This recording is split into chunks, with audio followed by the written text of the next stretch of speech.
వెట్రిమారన్తో Rajinikanth cinema వద్దు బాబోయ్ అంటున్న ఫ్యాన్స్. ఆ డీటెయిల్స్ చూసే ముందు మన ఫిల్మీ బౌల్ ఛానల్ని లైక్ చేయండి, షేర్ చేయండి, సబ్స్క్రైబ్ చేసుకోండి. Hello movie lovers.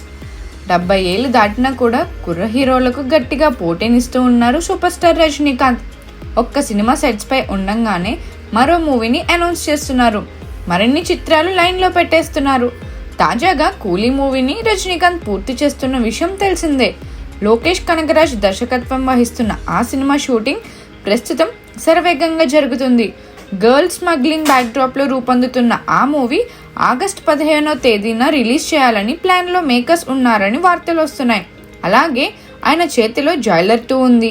రీసెంట్గా అనౌన్స్మెంట్ టీజర్ను మేకర్స్ రిలీజ్ చేయగా అదిరిపోయే రెస్పాన్స్ వచ్చింది. ఒక్కసారిగా మూవీపై భారీ అంచనాలు క్రియేట్ అయిపోయాయి. మేకర్స్ ఇచ్చిన ఎలివేషన్స్కు అంతా ఫిదా అయిపోయారు. ఇప్పుడు సోషల్ మీడియాలో కొత్త వార్త వైరల్ అవుతుంది. రజనీకాంత్కు కాలీవుడ్ డైరెక్టర్ వెట్రిమారన్ రీసెంట్గా ఓ కథ వినిపించారని టాక్ వినిపిస్తుంది.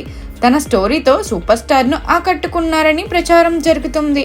అంతేకాదు జైలర్ 2 తర్వాత ఆ ప్రాజెక్ట్ షూటింగ్ స్టార్ట్ కానుందని తెలుస్తుంది. అందుకు తగ్గ ఏర్పాట్లు జరుగుతున్నాయి అని ఊహాగానాలు చక్కర్లు కొడుతున్నాయి. దీంతో ఇప్పుడు కొందరు తలైవా ఫ్యాన్స్ వెట్రిమారన్తో మూవీ చేయడం కరెక్ట్ కాదేమోనని అభిప్రాయపడుతున్నారు. ఓకే చెప్పొద్దని అంటున్నారు. తమ కామెంట్స్కు ఎక్స్ప్లెనేషన్ కూడా ఇస్తున్నారు. వెట్రిమారన్ తన సినిమాల్లో హీరోలను చాలా తక్కువగా సాధారణ వ్యక్తిలా పెద్దగా ఎలివేషన్స్ లేకుండా చూపిస్తారని అంటున్నారు. అలాంటిది రజనీని ఎలివేషన్స్ లేకుండా చూడడం కష్టమని అభిప్రాయపడుతున్నారు. మరి ఈ కాంబో సెట్ అవుతుందో లేదో చూడాలి. మరిన్ని మూవీ అప్డేట్స్ కోసం, ఫిల్మ్ రివ్యూస్ కోసం ఫాలో అవుతూ ఉండండి ఫిల్మీ బౌల్.